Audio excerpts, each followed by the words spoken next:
कुण्डमहाकाय सूर्यकोटिसमप्रभा निर्विघ्नं कुरु मे देव शुभकार्येषु सर्वदा सरस्वती नमस्तुभ्यं वरदे कामरूपिणी विद्यारम्भं करिष्यामि सिद्धिर्भवतु मे सदा गुरुब्रह्मा गुरुविष्णु गुरुदेवो महेश्वरः गुरुसाक्षात् परब्रह्म तस्मै श्रीगुरवे नमः। पठामि संस्कृतं नित्यं वदामि संस्कृतं सदा ध्यायामि संस्कृतं सम्यक् वन्दे संस्कृतमादरं संस्कृतस्य प्रचाराय नैतं सर्वं ददाम्यहं संस्कृतस्य सदा भक्तो वन्दे संस्कृतमादरं संस्कृतस्य कृते जीवन संस्कृतस्य कृते आत्मानम् आहुतं मन्ये वन्दे संस्कृतमादरं वन्दे संस्कृतमादरं। मालती पाठ्यक्रमस्य वर्गे सर्वेषां स्वागतम्। अद्य द्वितीयवर्गः। गतसप्ताहे हयवर्धमहोदय किञ्चित् उक्तवान्। अहमपि तस्मिन् विषये एव वदामि। परिचयस्तरे भवन्तः सर्वे तावत् प्रत्ययस्य कथम् उपयोगं करणीयम् इति ज्ञातवन्तः।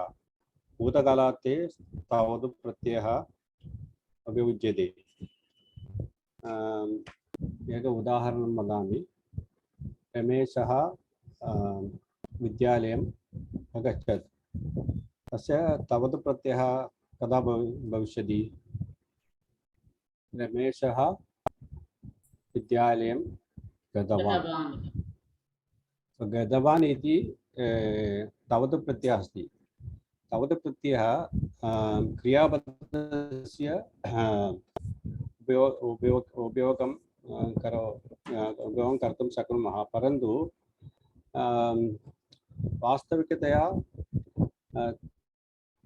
तावत् प्रत्ययः कृदन्तप्रत्ययः अस्ति। तत् प्रत्ययः स प्रत्ययः विशेषरूपेण उपयोगं कर्तुं शक्नुमः। यदा अहं वदामि रमेशः विद्यालयं गतवान्, सः तत्र मित्राणि अपश्यत्। वाक्योदयम् अस्ति। प्रथमवाक्ये तावत् प्रत्ययः अस्ति, द्वितीयवाक्ये लङ्लकारः अस्ति। अनन्तरं लङ्लकारस्य अपि परिवर्तनं कर्तुं शक्नुमः। रमेशः विद्यालयं गतवान्, तत्र सः मित्राणि दृष्टवान्। लङ्लकारे यदि अहम् उपयोगं कुर्मः चेत् रमेशः विद्यालयम् अगच्छत्, तत्र सः मित्राणि अपश्यत्। तत्र वाक्यद्वयोः मेलनं कृत्वा वक्तुं शक्नुमः वा?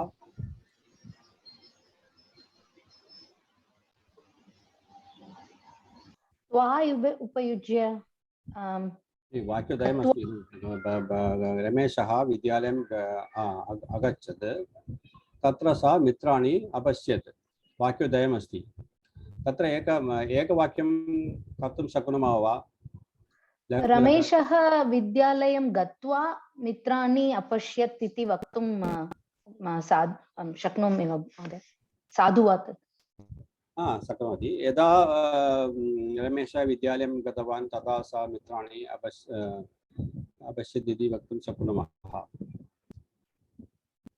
परन्तु तत्र न्यूनता न भविष्यति। द्वयमपि दीर्घः एव। गतवान् विद्यालयं गतवान् रमेशः मित्राणि।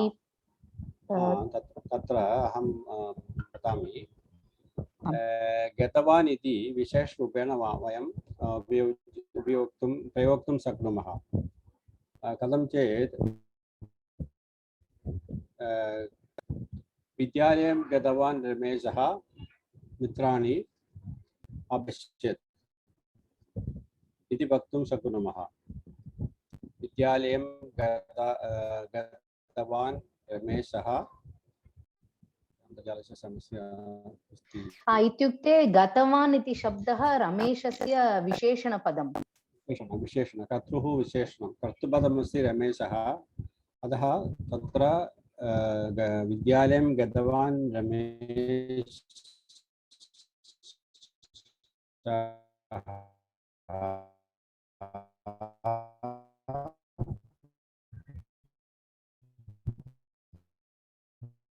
भवतः ध्वनिः न श्रूयते महोदय। मित्राणि अपश्यत् दृष्टवान् अपि वक्तुं एकनिमिषं तिष्ठतु। इदानीं श्रूयते वा? आं श्रूयते। पुनः एकवारं वदतु महोदय। विद्यालयं गतवान् रमेशः मित्राणि अपश्यत्। अत्र गतवान् इति तवतु प्रत्ययः रमेशशब्दस्य विशेषणशब्दः अस्ति। कीदृशः रमेशः? गतवान्, विद्यालयं गतवान् रमेशः इति। तवतु प्रत्ययः वयं पठितवन्तः भूतकालरूपस्य स्थले उपयोक्तुं शक्नुमः इति। अतः अत्र विशेषणत्वेन वयं प्रयोक्तुं कर्तुं शक्नुमः। अवगतं वा? अस्तु महोदय, अवगतम्। त्वा पदं विना एव वयं मेलनं कर्तुं शक्नुमः। न अवगतं मया। किम् उक्तवती? त्वापदं विना एव मेलनं कर्तुं शक्नुमः, तदेव भवान् उक्तवान् खलु? इत्युक्ते गत्वा मित्राणि दृष्टवान् इति वक्तुं शक्यते, परन्तु गत्वा विना अपि वक्तुं शक्नुमः इति भवान् उक्तवान्। अत्र वयं किं पठामः? तावत् प्रत्ययः अस्ति खलु, तावत् प्रत्ययस्य विशेषणरूपेण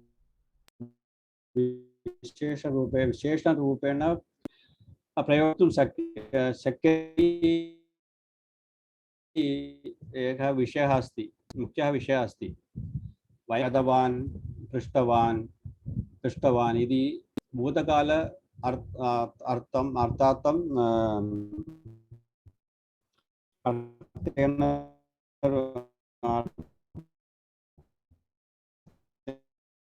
कृते उपयोगरूपेण विशेषण कर्तुः विशेषणं इति तवतु प्रत्ययः। अवगतं वा? अन्यः एकं वाक्यं वदामि। महोदय सम्यक् न श्रूयते, मध्ये मध्ये अन्तर्जालस्य कमपि प्रश्नः, अन्तर्जालस्य प्रश्नः न श्रूयते।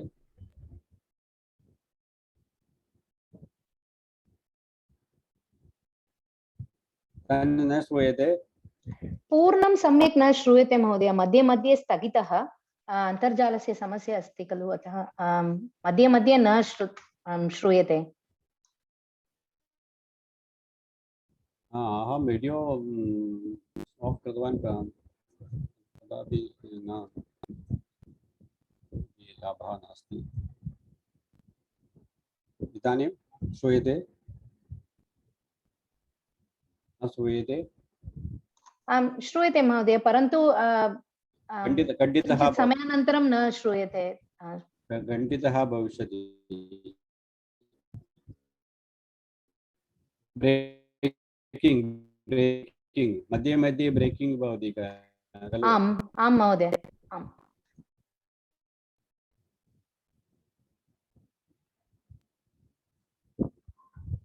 भवती रेकार्डिंग् करोति खलु इदानीं? अहं रेकार्डिंग् करोमि। तत्र तवतु प्रत्ययः विशेषणरूपेण प्रयोक्तुं शक्नुमः। अतः तत् विभक्तयः भविष्यति। यतः प्रथमा द्वितीया तृतीया इति ज्ञातं वा?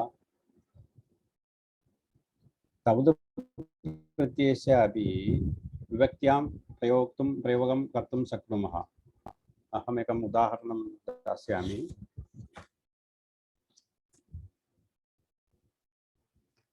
इदानीं श्रूयते वा? श्रूयते महोदय। रमेशः विद्यालयं गतवान्। विद्यालयं गतवान् रमेशः मित्राणि पश्यति। तत्र गतवान् इति प्रथमाविभक्त्याम् अस्ति। अवगतं वा? अनन्तरं विद्यालयं गतवान् रमेशं गतवन्तं रमेशम् अध्यापकः आह्वयति। विद्यालयं गतवन्तं रमेशम् अध्यापकः आह्वयति। श्रूयते वा? श्रूयते महोदय। तत्र गतवन्तम् इति द्वितीया विभक्तौ अस्ति। विद्यालयं गतवन्तं रमेशम् अध्यापकः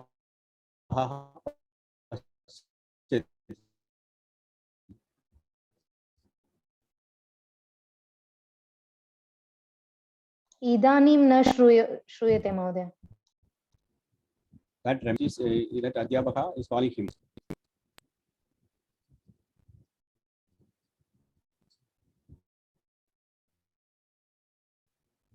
न श्रूयते? न महोदय।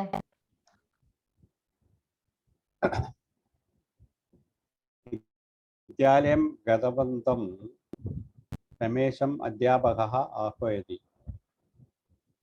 तत्र द्वितीया विभक्ति अस्ति। गतवन्तम् इति गतवान् इति तौतु प्रत्ययस्य द्वितीया विभक्ति अस्ति। अनन्तरं पश्यामः। विद्यालयं गतवता रमेशेन पाठः पठ्यते।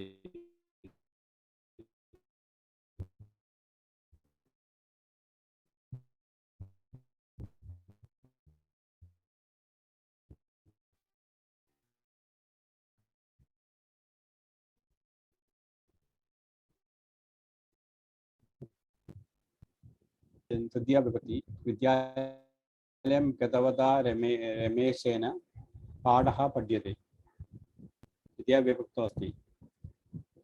तौतु प्रत्ययः एव गतवता।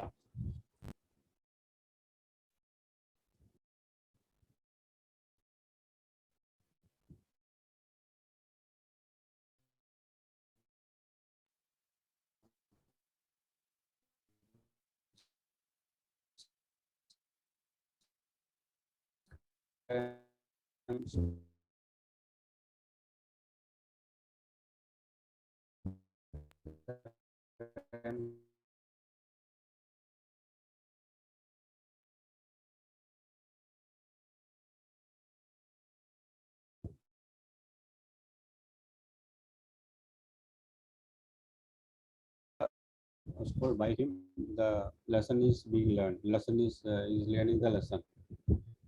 So तत्र गतवता इति तृतीया विभक्तौ अस्ति। अवगतं वा? श्रूयते वा? अवगतं महोदय, परन्तु सम्यक् न श्रूयते। अन्तर्जालस्य समस्या अस्ति।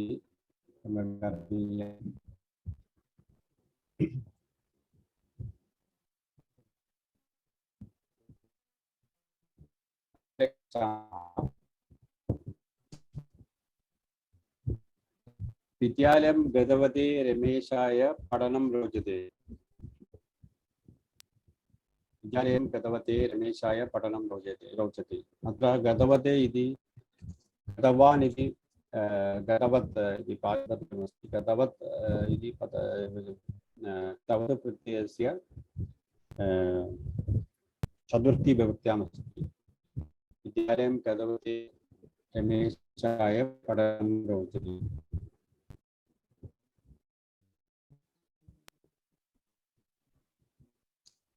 अनन्तरं विद्यालयं गतवतः रमेशात् ज्ञानं लभते। पञ्चमी विभक्त्याम् अस्ति। गतवतः इति पञ्चमी विभक्त्याम् अस्ति। विद्यालयं गतवतः रमेशात् ज्ञानं लभते।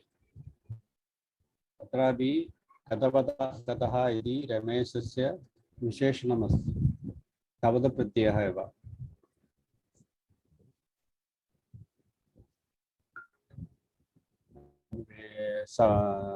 षष्ठीविभक्त्यां विद्यालयं गतवतः एव रमेशस्य वस्त्रं पश्यतु। तत्र अपि षष्ठीविभक्त्याम् अस्ति गतवतः इति, गतवत् इति प्रातिपदिकं, गतवान् इति प्रथमाविभक्तौ। तत्र विद्यालयं गतवतः रमेशस्य वस्त्रं पश्यतु। See the dress of Ramesha who was gone to school. So here the Gatavatah iti Rameshasya iti Visheshanam asti.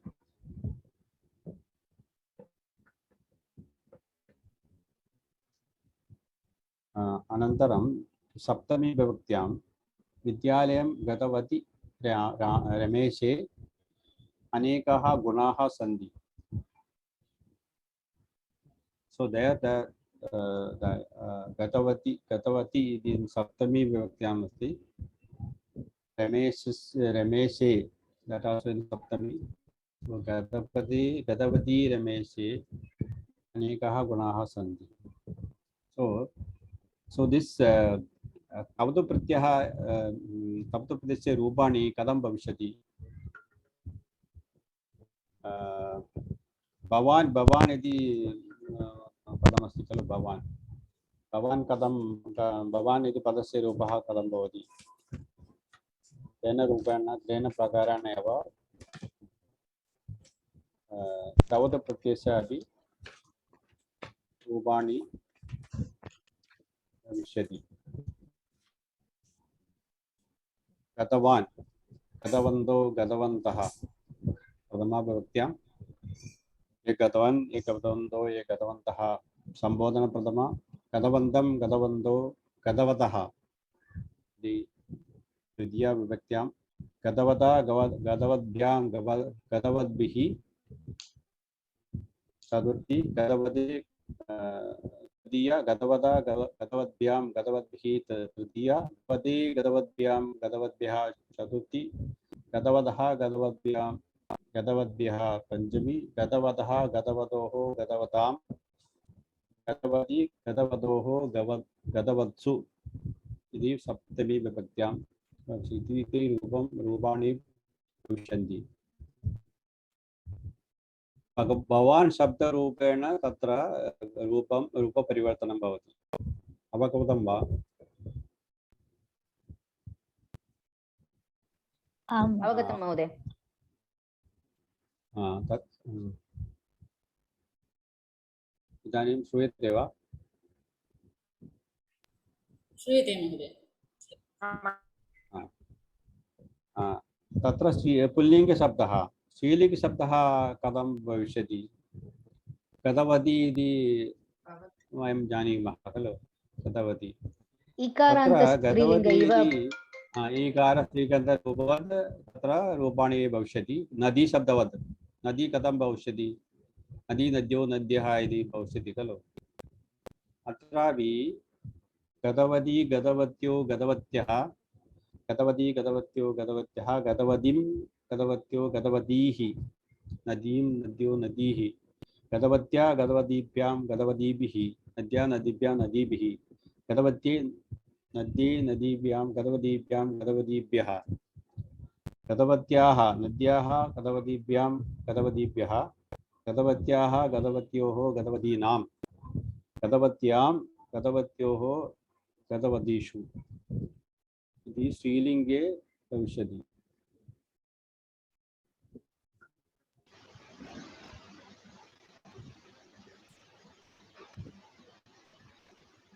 अवगतं वा? आं महोदय. अत्र गतवान् इति विशेषणत्वेन प्रयोक्तुं शक्यते इति अवगतवन्तः.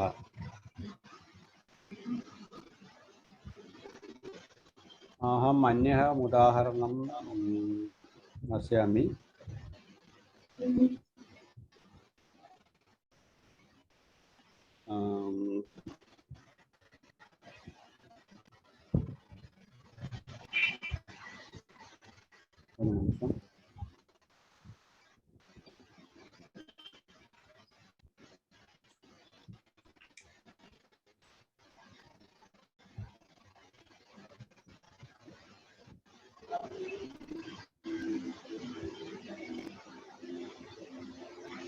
पृष्टवान् इति पदम् उपयोगं करोतु।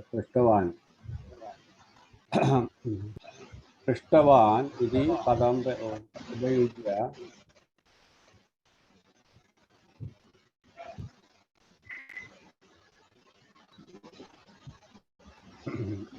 किमपि ध्वनिः आगच्छति।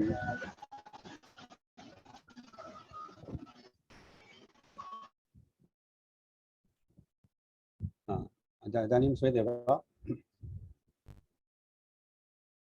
श्रूयते वा? श्रूयते महोदय।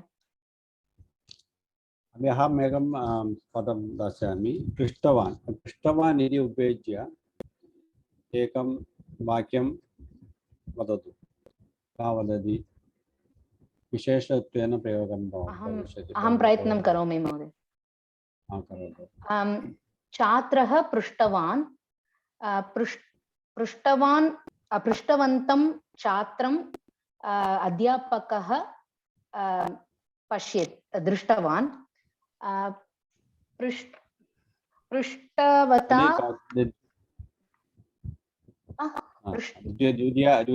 द्वितीयाविभक्तौ भवति खलु? अपि तृतीयाविभक्तौ?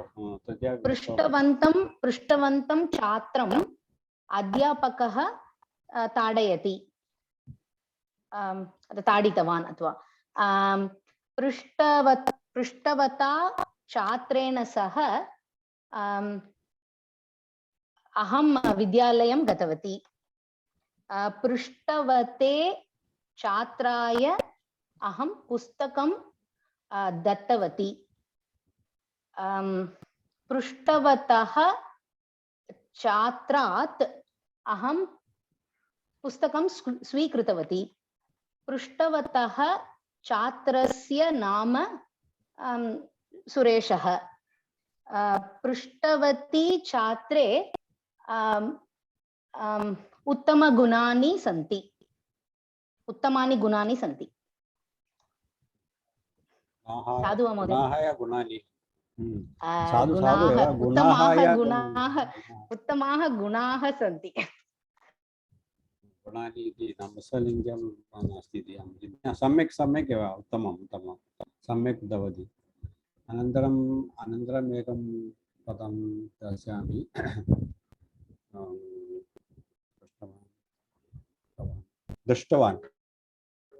दृष्टवान् इति उपयुज्य एकं वाक्यानि वदतु। कः वदति? दृष्टवान्, दृष्टवती, दृष्टवान्, कापि दृष्टवान् is it? स्वा। दृष्टवान्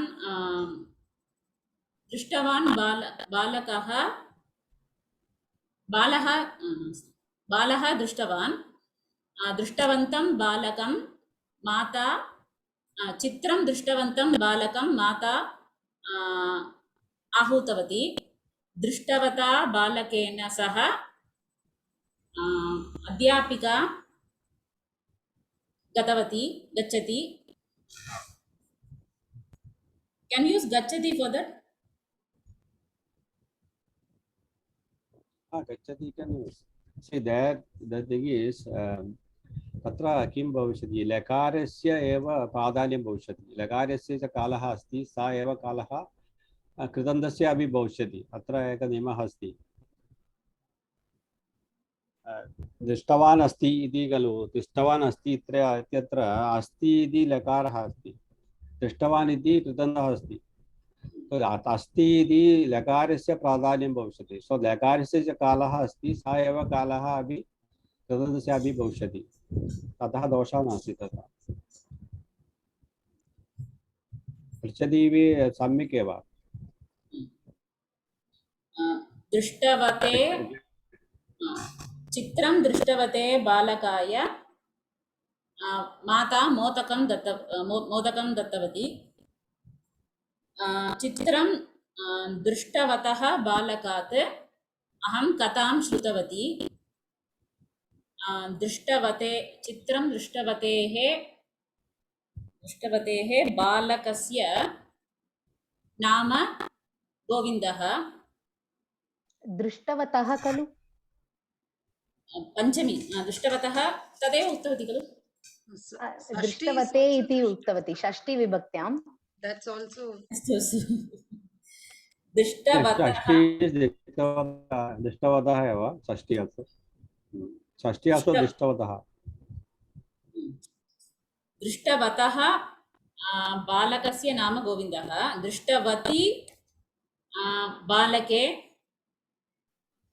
दृष्टवती दीर्घः नास्ति, दृष्टवती ह्रस्व दृष्टवती बालके श्रूयते एव।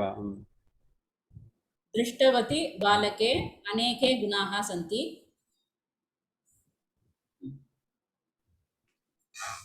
सम्यक् सम्यक् उत्तमम् उत्तमम्। स्त्रीलिङ्गरूपं स्त्रीलिङ्गशब्दं उपयुज्य वदति कः वदति? गतवान् अभवत्, पृष्टवान् अभवत्। महोदय एकः प्रश्नः अस्ति, सम्बोधना अपि अस्ति वा? भवत् शब्दः इव। गतवान् इति प्रथमाविभक्त्यां परिवर्तनं भवति। अन्य सभी पुल्लिङ्गशब्दः एव। गतवन्तो गतवन्तः, गतवन् गतवन्तो गतवन्तः। सम्बोधना अपि अस्ति तत्र। विशेषण नामशब्दस्य विशेषणं भवति खलु। नामशब्दस्य सम्बोधना अस्ति चेत् विशेषणस्य अपि सम्बोधनः भवति। अन्य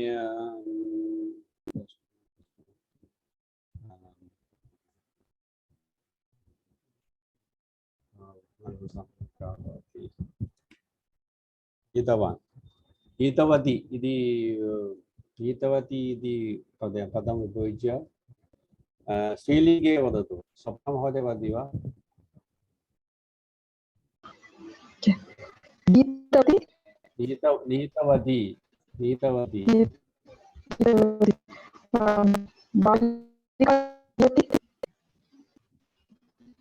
श्रूयते मया। श्रूयते वा? मम किञ्चित् प्रश्नः सम्यक् न श्रूयते महोदय। What can I do? You can try to switch off your video and then give it a try. Okay. Bala Gitavati. इदानीम् अपि सम्यक् न श्रूयते। सर्वैः श्रूयते वा? सम्यक् न श्रूयते महोदय। अन्यः कापि अस्ति वा? न उक्तवती। रोहिणी उक्तवती वा? पल्लु कः अस्ति? महोदय पल्लवी देशपांडे। गतवती क्षम्यतां गीतवती। गीतवती बालिका तत्र तिष्ठति। गीतवतीं बालिकां माता आहूयति। गीतवत्या बालिकया गीतं गीयते। गीतवत्यै बालिकायै संगीतं रोचते।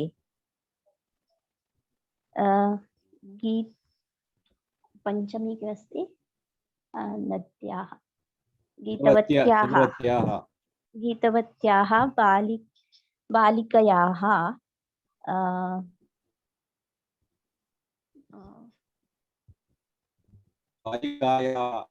बालिकायाः आम् गीतवत्याः बालिकायाः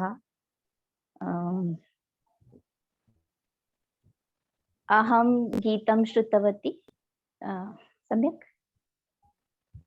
I heard a song from her. आम् आम् गीतवत्याः गीतवत्याः बालिकायाः वस्त्रं पीतमस्ति बालिकायाः आम् वस्त्रं पीतवर्णः अस्ति गीतवती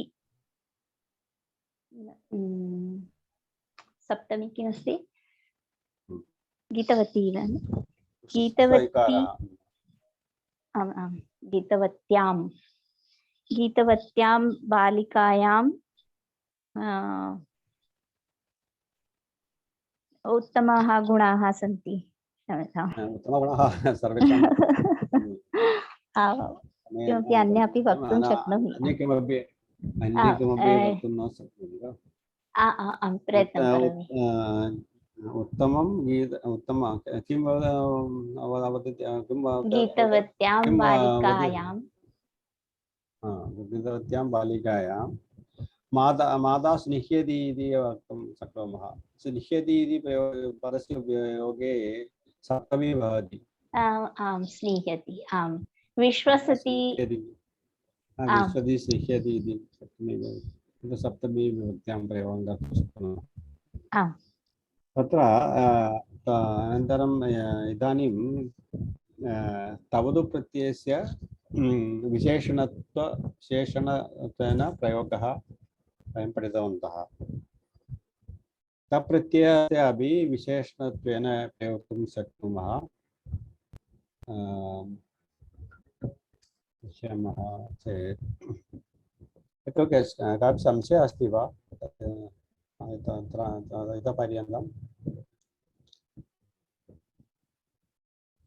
किं वयं पठितवन्तः तवतु प्रत्ययस्य विशेषणत्वेन प्रयोगं अत्र अनन्तरं वयं सप्तमीप्रयोगः पठामः तत्र तवतु प्रत्ययस्य प्रयोगं भविष्यति अतः अहम् इदानीं विषयः सम्यक् न श्रूयते महोदय पुनः एकवारं वदतु महोदय भवान् कथमपि कदापि मुख्यविषयं उक्तवान् तत् समये एव इंटरनेट इश्यू भवति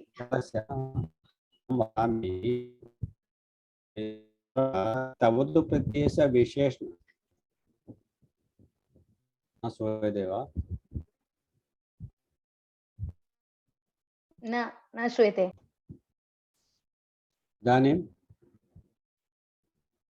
इदानीं न श्रूयते एतत् श्रूयते महोदय कृपया वदतु सप्तमी प्रयोगः अस्ति खलु प्रयोगः अस्ति तत्समये तवतु प्रत्ययस्य प्रयोगः भविष्यति सप्तमी विभक्त्यां भविष्यति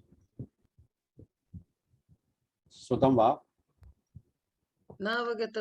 महोदय सति सप्तमी प्रयोगे तवतु प्रत्ययस्य उपयोगं भविष्यति इति उक्तवान् इदानीं भवतः मालतीस्तरे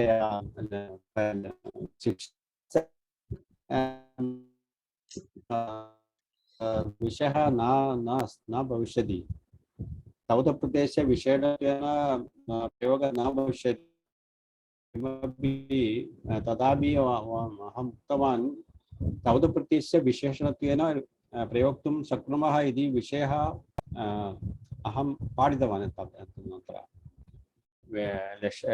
शिक्षास्तरे एषः विषयः नास्ति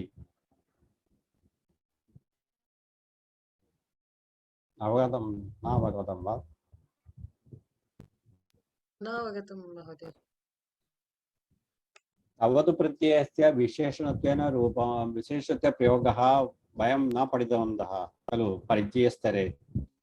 परिचयस्तरे एकं भूतकालार्थमेव प्रयोगं कृतवन्तः, विशेषत्वेन प्रयोगः न कृतवन्तः खलु। आम्, न कृतवन्तः। आम्। अहं नीतवान्, अहं ज्ञातवान् इति वयं प्रयोगं कृतवन्तः। तत्र क्रियापदस्य स्थाने एव वयं कृतवन्तः। इदानीं वयं कर्तुः विशेषणरूपेण कृतवन्तः। क्रियापदस्य अपि प्रयोगमस्ति, परन्तु अत्र वयं विशेषणत्वेन एव प्रयोगं कृतवन्तः। गतवान् बालकः, गतवन्तं बालकं, गतवता बालके, गतवते बालकाय, गतवतः बालकात्, गतवतः बालकस्य, गतवती बालके इति अहं विशेषणत्वेन प्रयोगं कृतवन्तः। परन्तु परिचयस्तरे वयम् एव भूतकालार्थम् एव प्रयोगं कृतवन्तः। इदानीमेव वयं सौतप्रत्ययः भूतकालार्थमेव प्रयोगं कुर्मः, परन्तु तस्य विशेषः गुणः अस्ति, विशेषणत्वेन प्रयोक्तुं कुर्मः इति। अवगतं वा? किमर्थम् अत्र अहम् उक्तवान् इत्युक्ते, श्रूयते वा इदानीं? अन्तर्जालस्य समस्या अस्ति वा? श्रूयते महोदय, श्रूयते। अत्र सतिसप्तम्यां सप्तमी विभक्त्यां तवतु प्रत्ययस्य प्रयोगं भविष्यति। वयं यदा सतिसप्तमी प्रयोगः पठिष्यामः, तत्र वयं सप्तमी विभक्त्यां तवतु प्रत्ययस्य प्रयोगं कुर्मः।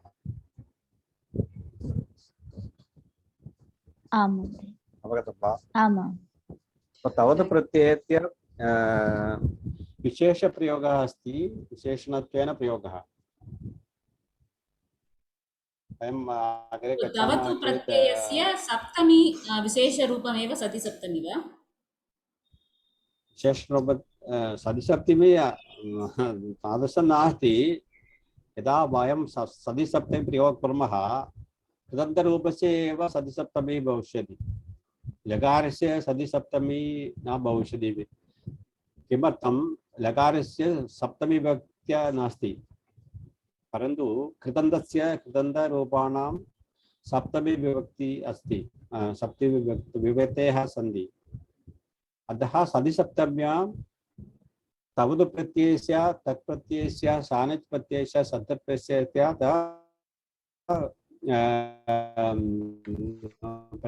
प्रयोक्तुं कुर्मः। अनन्तरं वयं पठामः सत्प्रत्ययः, सानच् प्रत्ययः पठामः। अनन्तरम् अन्ते एव वयं सतिसप्तमी प्रयोगः पठामः। तत्र कप्रत्ययस्यापि सतिसप्तम्यां प्रयोगं कर्तुं शक्नुमः।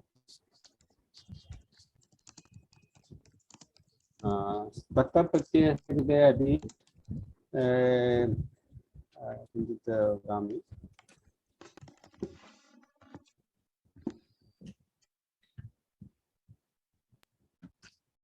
तप्रत्ययः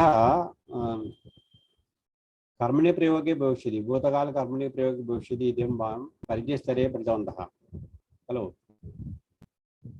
आम् आम्।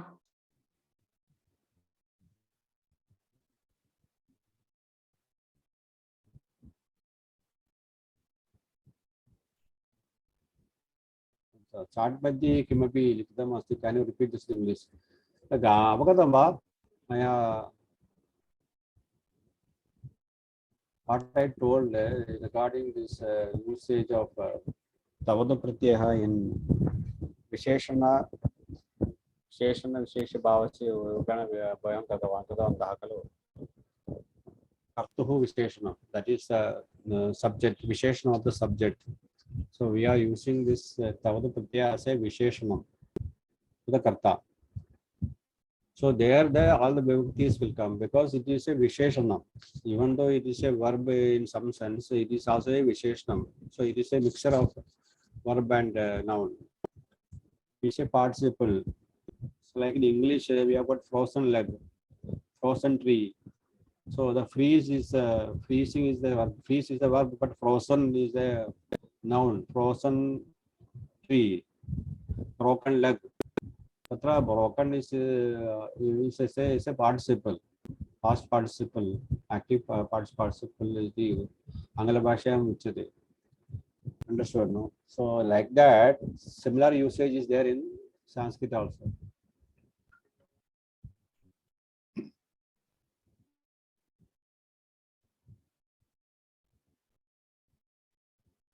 तवदु प्रत्ययः अस्ति कृतेपि किञ्चित् वदामि तप्रत्ययः साधारणतया कर्मणि प्रयोगे भूतकाले भविष्यति मया पाठः पठितः इति प्रयोगं भवति खलु तत्र मया पाठः पठितः अत्र कर्मणः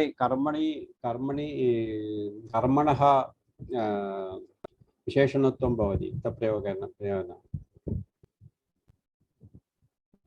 मया पुस्तकं पठितं मया पाठः पठितः मया पुस्तकं पठितम् इति मया पुस्तकं पठितम् इति कर्मणि प्रयोगे अस्ति पुस्तकं उत्पीठिकायाम् अस्ति इत्युक्ते वाक्यद्वयम् अस्ति पुस्तकम् उत्पीठिकायाम् अस्ति मया पुस्तकं पठितं तत्र वाक्यद्वयम् अपि एकवाक्यं कर्तुं शक्नुमः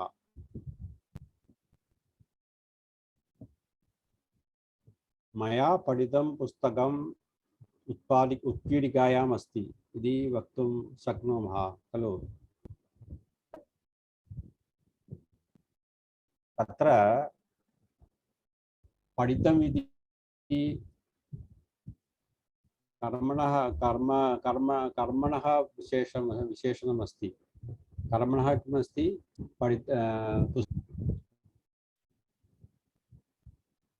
मया पठितं पुस्तकम् उत्पीठिकायाम् अस्ति तत्र पठितं पुस्तकम् इति कर्मणः पुस्तकमिति कर्मणः विशेषणमस्ति अवगतं वा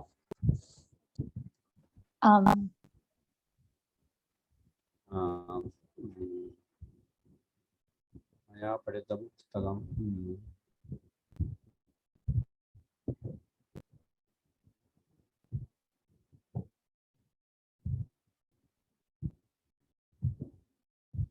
मया पठितेन पुस्तकेन किं लभते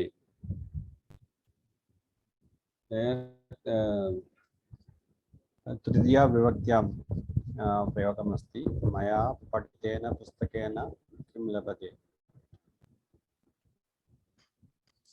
तत्र पठितेन इति पुस्तकं कर्मणः विशेषः अस्ति पठितेन पुस्तकेन किं लभते मया पठिताय पुस्तकाय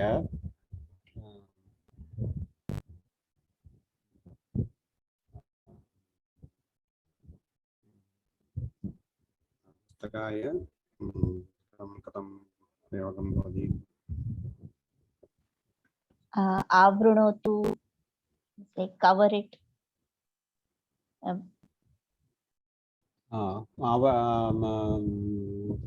कर्गदं ददातु पुस्तकाय मम पठितः पुस्तकाय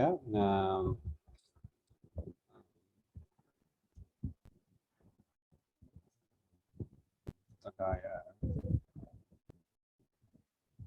कवर् इत्युक्ते कवर् इत्युक्ते कर्गजावरणम् इति वक्तुं शक्नुमः। पूजयामि। न पूजयामि इति कर्मणः न भवति न एन्वेलप् इत्युक्ते किं पूजितवती स्यूतं ददतु दद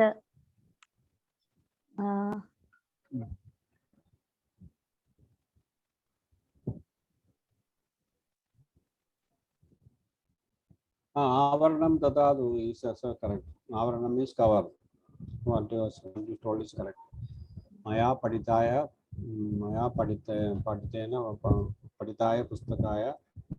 पुस्तकाय आवरणं ददातु। मया पठितात् पुस्तकात्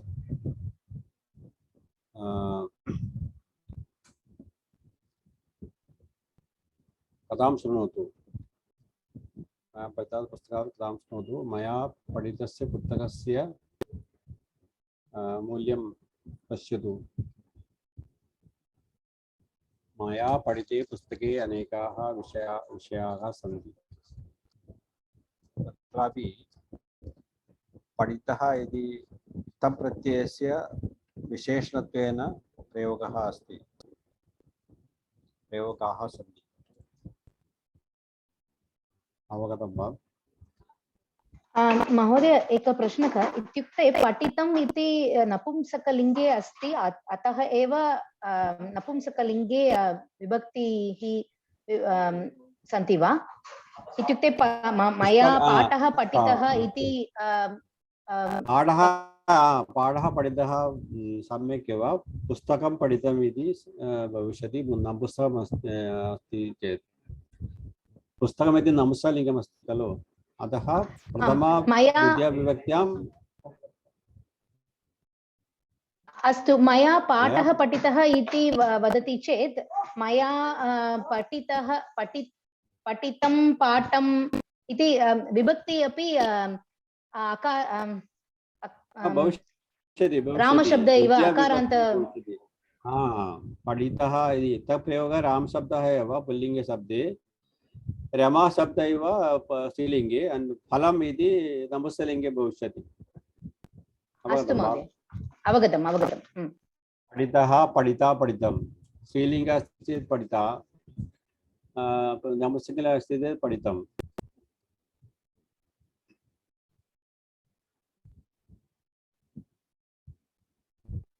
मया पठितः पाठः मया पठिता कथा मया पठितं पुस्तकं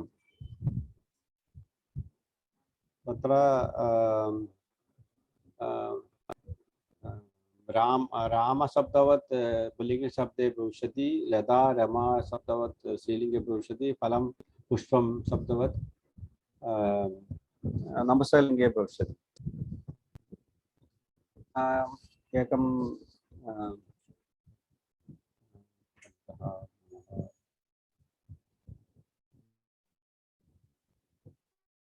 कतः इति कतः शब्दः नास्ति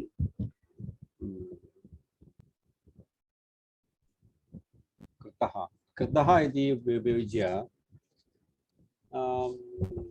वाक्यानि वदन्तु अपि कृतः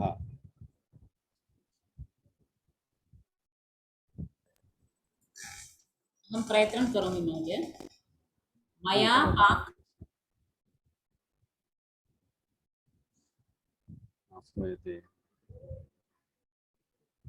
श्रूयते न श्रूयते अखिल भगिनी।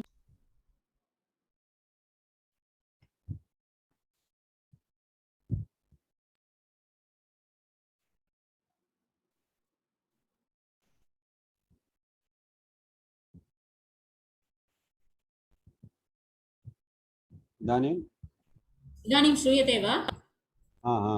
श्रूयते। मया पाकं कृतं। पाकम् इत्युक्ते पाकः इति शब्दः अस्ति या पाकं शब्द पुल्लिङ्गे अस्ति पुल्लिङ्गः मया पाकः पुल्लिङ्गः कृतः स्त्रीशब्दः हा मया पाकः कृतः मया कृतं पाकं पुत्री खादितवती सम्यक् वा पुत्रीं पृच्छतु पुत्रीमेव जानाति मया कृतेन पाकेन अतिथयः सन्तुष्टाः मया कृताय पाकाय माता पात्रं ददातु अलङ्कारं कृतवती सम्यक् मया कृतात् पाकात् सुगन्धम् आगच्छति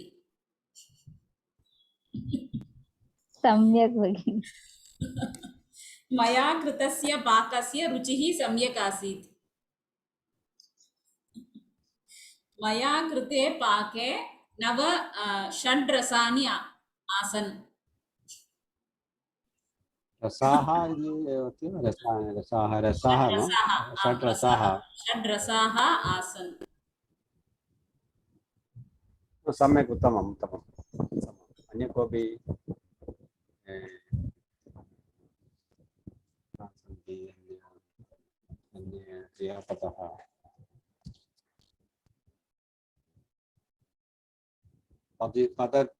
पतितः इति शब्दं प्रयुज्य वाक्यानि वदति वा किमपि सुधा सुदं पतितः पतिता पतितं नीतः नीता नीतं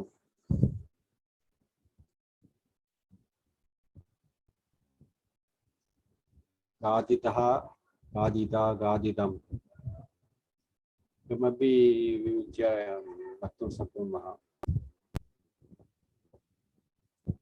मधुमती करोति वा भावे try. प्रयोगः भवति महोदय तस्य लेखनी गादति पतिता गादति इति भावे गादति पतिता इस् भावे प्रयोगः गादति इति उपयुज्य प्रयत्नं करोति गादति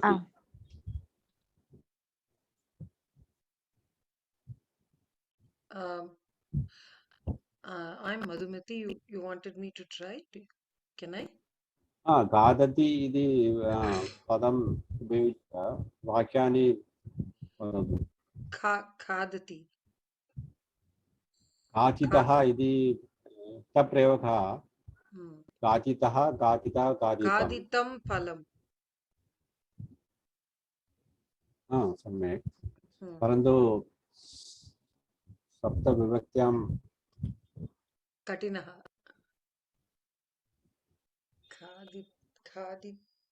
Khaditah. try in English then Yeah, khaditah balakah. Khaditah balakah.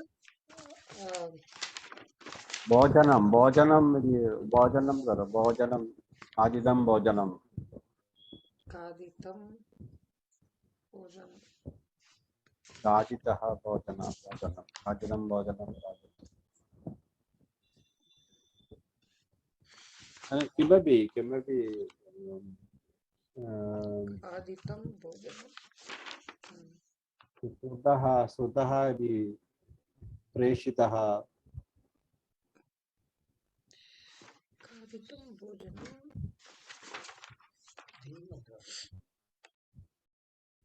क्रीडितः किमपि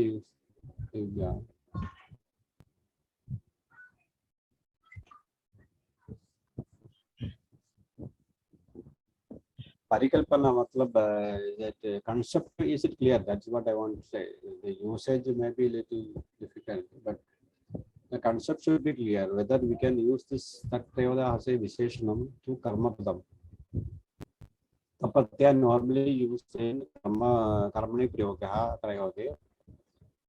तवदो प्रत्यय युष्यति कर्तरिप्रयोगः।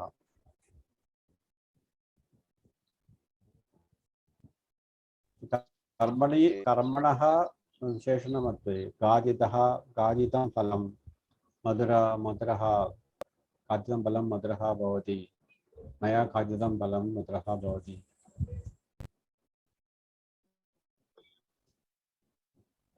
खादितेन फलेन पोषणं भविष्यति। खादिताय फलाय रूप्यकाणि ददातु।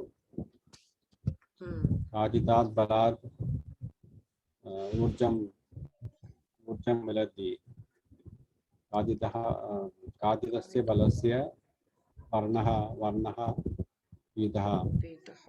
खादिते फले अनेकानि मधुराणि गुणानि अनेकाः बीजानि सन्ति। खादिते फले अनेकानि बीजानि सन्ति। अवगतं वा इदानीं? प्रत्ययस्य विशेषणत्वेन कर्मणः विशेषणत्वेन प्रयोगः। रामः विद्यालयं गतः इति रूपं साधु वा असाधु? रामेण विद्यालयः गतः या रामः विद्यालयं गतः इति साधु वा? रामेण विद्यालयः गतः। रामः विद्यालयं गतः साधु वा असाधु? असाधु। सम्यक् नास्ति। किमर्थं? रामः विद्यालयं गतवान्। गतवान् इति तवदप्रत्ययः अस्ति। अहम् उक्तवान् रामः विद्यालयं गतः। गत्यर्थक धातु अस्ति तर्हि साधु अस्ति महोदय।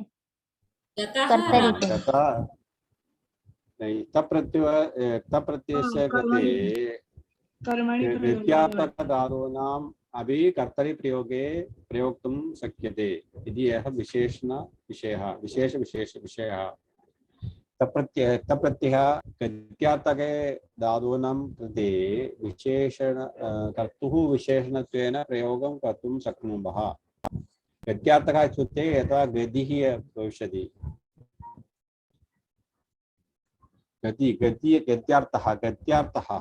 गत्यार्थकः धातूनां कृते तप्रत्ययस्य कर्तरि प्रयोगे भविष्यति। रामेण रामः विद्यालयं गतः, रामेण विद्यालयः गतः, द्वयमपि साधु। गच्छ गम धातु इति गत्यार्थः अस्ति खलु। स्था धातु अस्ति। स्था धातु अपि तिष्ठति इति अस्ति खलु।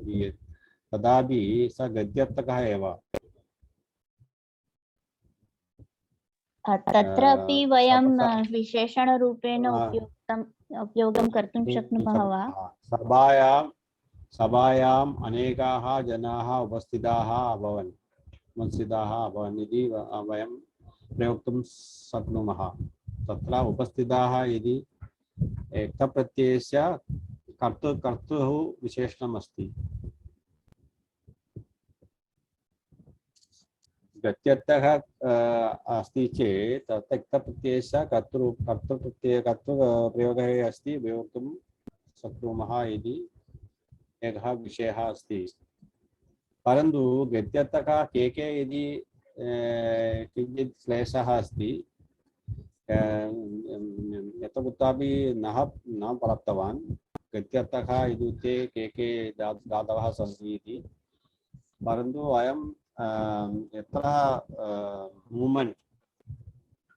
मूमेण्ट् अस्ति तत्र वयं तत्प्रत्ययस्य कर्तुः विशेषणत्वेन प्रयोक्तुं शक्नुमः।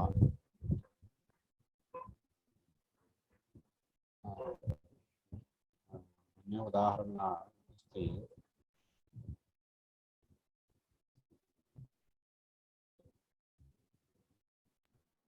So Mahodaya, I'm just I'm like summing up what you told. So tavatu pratyaya Yeah. is used as an adjective for karta, and ta pratyaya is used for karma. But other than gatyartaka, it can be used for kartu visheshanam also. Not only gatyartaka, in agarmah kratona krite api tapratyesya kartuhu visheshanam bhavishyati. Akarmakah api.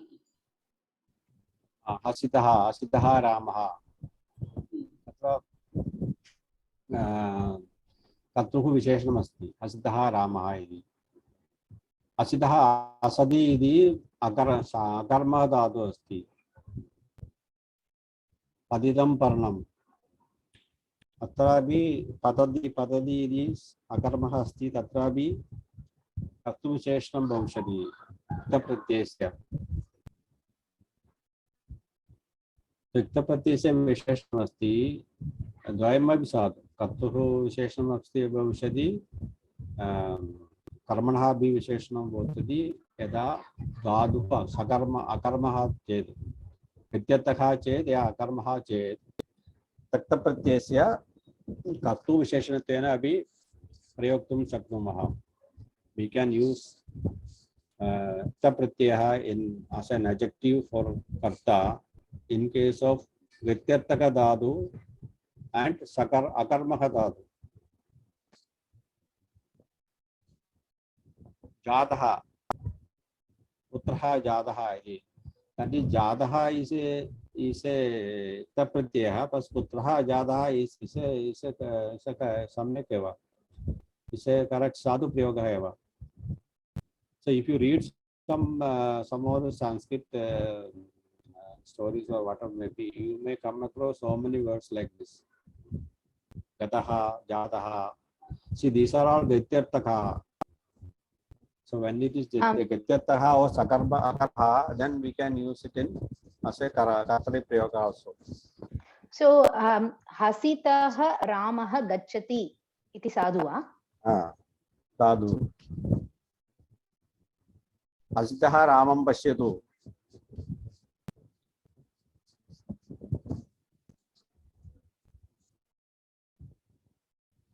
So that is akarmah dhatu. Akarmah dhatu na krite tapratyah kartu visheshanamati api kartum shaknumah. Kartu visheshanatena prayoktum shaknumah.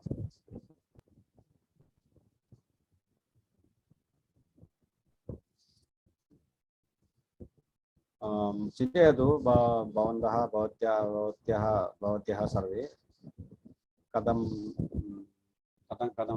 वाक्यानि निर्मातुं शक्नुवन्ति इति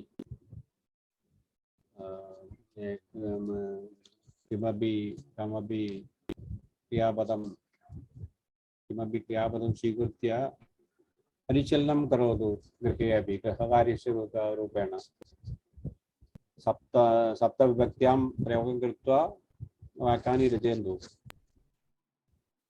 एकमेकं क्रियापदं स्वीकृत्य तस्य कर्तृप्रत्ययः याक्तप्रत्ययः उपयुज्य वाक्यानि रचयन्तु. अहमपि दास्यामि.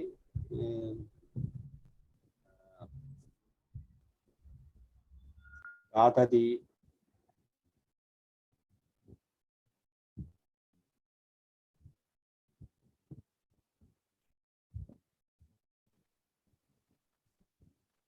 गृहं पिबति, क्रीडति इति उपयुज्य तवदप्रत्ययः अस्ति, क्तप्रत्ययः अस्ति.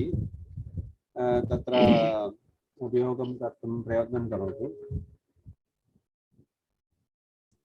तत्र क्रीडितः बालकः भोजनं कृतवान्.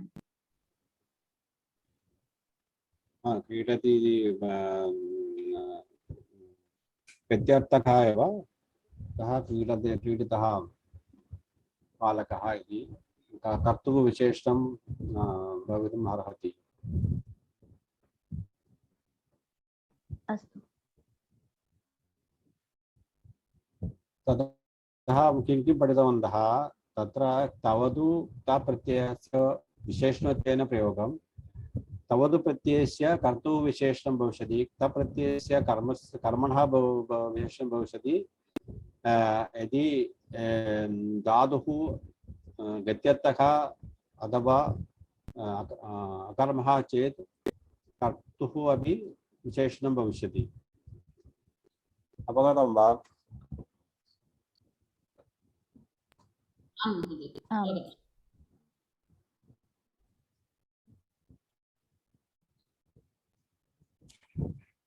इदानीं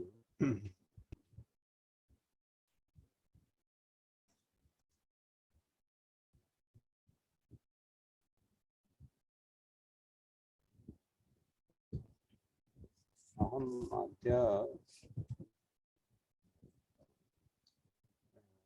किञ्चित् स्क्रीन् स्केन् कर्तुं प्रयत्नं करोमि, सम्यक् भविष्यति चेत् अग्रे पश्यामः। सम्यक् न श्रूयते महोदय, किम् उक्तवान्? स्क्रीन्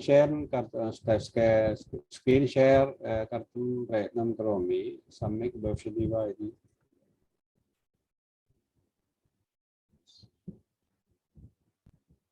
इदानीं दृश्यते वा? न महोदय।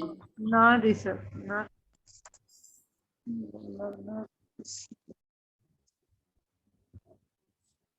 एकनिमिषम्।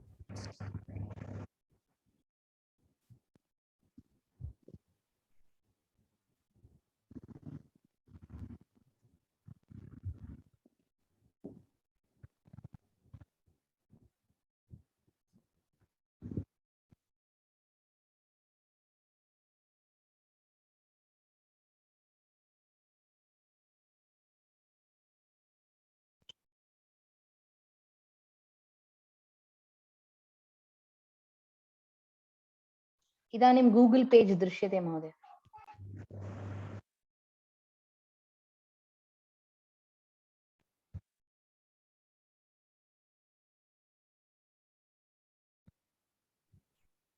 इदानीं मम ध्वनिः श्रूयते वा? आं श्रूयते। आम्।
my screen, मम स्क्रीन् इदानीं दृश्यते। आं महोदय। आम्। भवत्यस्य विषण्णत्वेन प्रयोगः कर्तृविशेषणम्।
कनेक्शन अस्ति वा? श्रूयते? दृश्यते? दृश्यते महोदय, श्रूयते अपि।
तत्र तौ प्रत्ययस्य विशेषत्वेन प्रयोगः कर्तृविशेषणं, तप्रत्ययस्य विशेषत्वेन प्रयोगः कर्मणः विशेषणं, तप्रत्ययस्य गत्यर्थधातूनां कर्तृविशेषत्वेन प्रयोगः, तप्रत्ययस्य अकर्मधातूनां कर्तृविशेषत्वेन प्रयोगः।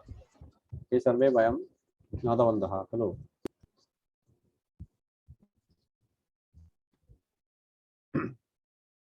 आं महोदय।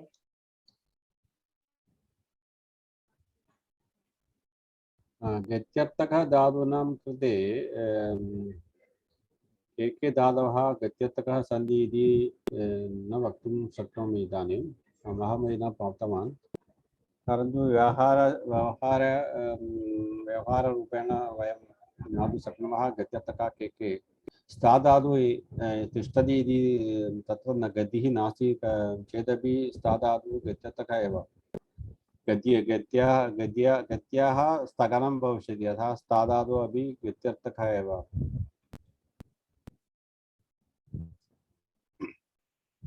पठति इति तत्र गमनं नास्ति, गत्यर्थकः नास्ति। पश्यति तत्रापि गत्यर्थकः नास्ति। खादति तत्रापि हस्ताभ्यां चलनमस्ति, परन्तु तत्र शरीरस्य चलनं नास्ति इति अहम् इति कृत्वा तत् सापि गत्यर्थकः न इति अहं मन्ये। अन्ते किमपि प्राप्ति अस्ति तर्हि गत्यर्थकः वक्तुं शक्नुमः वा? यदि प्राप्ति अस्ति यदि प्राप्नोति, स्थलं प्राप्नोति तत्र का वदति? पल्लवी पुनः एकवारं सम्यक् वदतु एव, वा? न श्रुतवती। प्राप्तिः जी मम प्रश्नः, अहं विजया अस्मि अत्र। एकमेकं किमस्ति पङ्क्तिः स्वीकृत्य उदाहरणं दातुं शक्यते वा? उदाहरणं दास्यामि, अहं गणे प्रेषयामि। बहु धन्यवादः। एकैकं पदं स्वीकृत्य अहं गणे प्रेषयामि, परन्तु सर्वो विभक्तो आवश्यं वा? अत्र एकमेकं पङ्क्तिः स्वीकृत्य तावत् प्रत्ययस्य विशेषणत्वे प्रयोगः कर्तुः विशेषणम् इति अत्र दत्तं खलु। अत्र तावत् प्रत्ययस्य विशेषणत्वेन कर्तुः एव तत्र विशेषणम् इति तत्र दत्तम्। अत्र उदाहरणं कर्तुः विषये अनन्तरं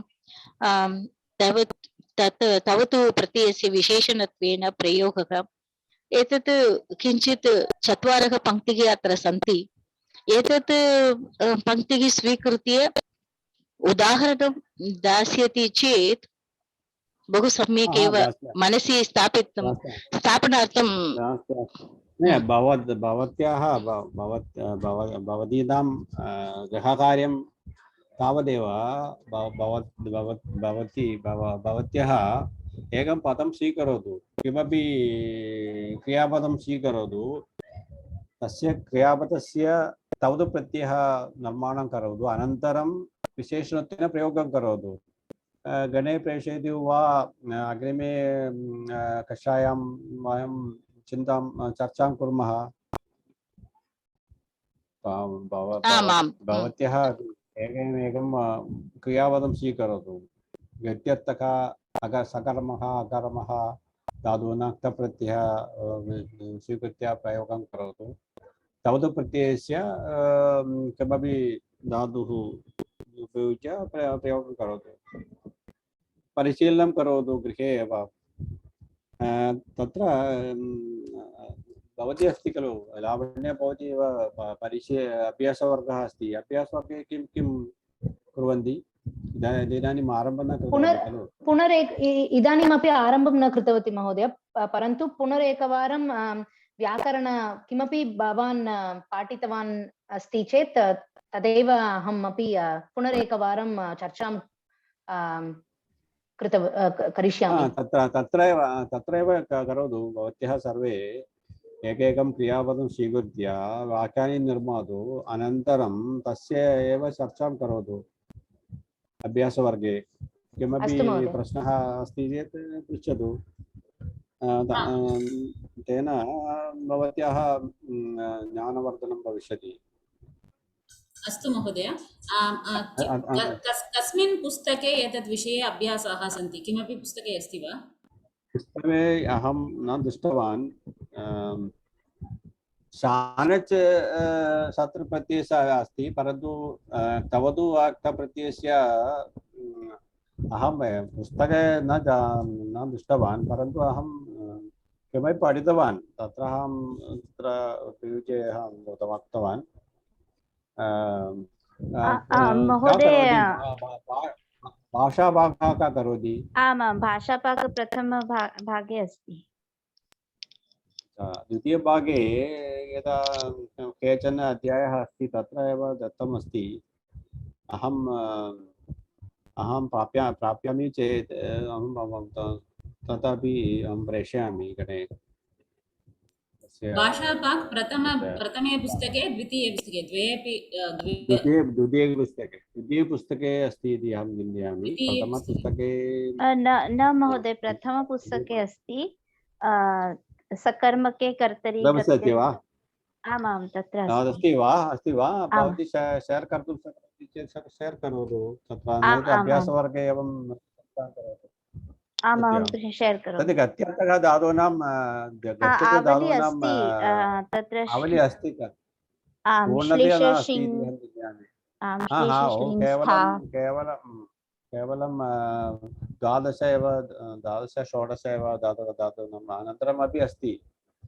गत्यधातून् अनेकाः सन्ति, परन्तु स्लीश् इति एकः उक्तिः अस्ति, तत्र पूर्णतया नास्ति इति अहं चिन्तयामि। परन्तु अहमपि पश्यामि, मम समीपे भाषाभागः पुस्तकः अस्ति चेत् अहमपि पश्यामि।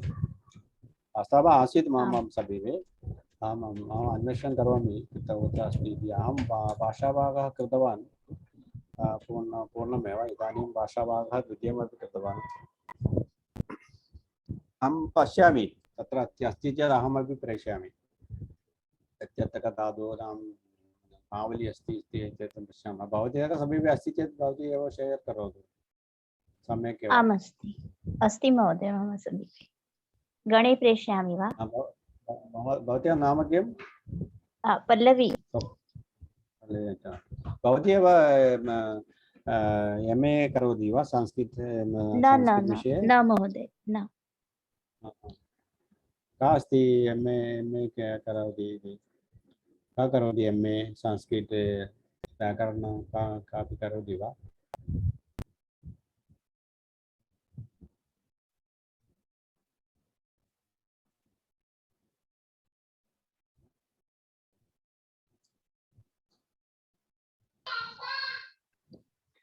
अस्तु जी, धन्यवादः, नमस्कारः। अत्र इदानीं स्थगयामः, स्तम्भनं कुर्मः। शान्तिमन्त्रं वदामि। सर्वे भवन्तु सुखिनः, सर्वे सन्तु निरामयाः, सर्वे भद्राणि पश्यन्तु, मा कश्चित् दुःखभाग् भवेत्। अस्गोमा सत्मया तप सोमा योद्धकमया मित्रमामृतमया। ओम शान्ति शान्ति शान्तिः। हरिः ओम्। पुनर्मिलामः। अभी भवती एव वितरणस्य करोति वा? गणेश स्थापयति वा?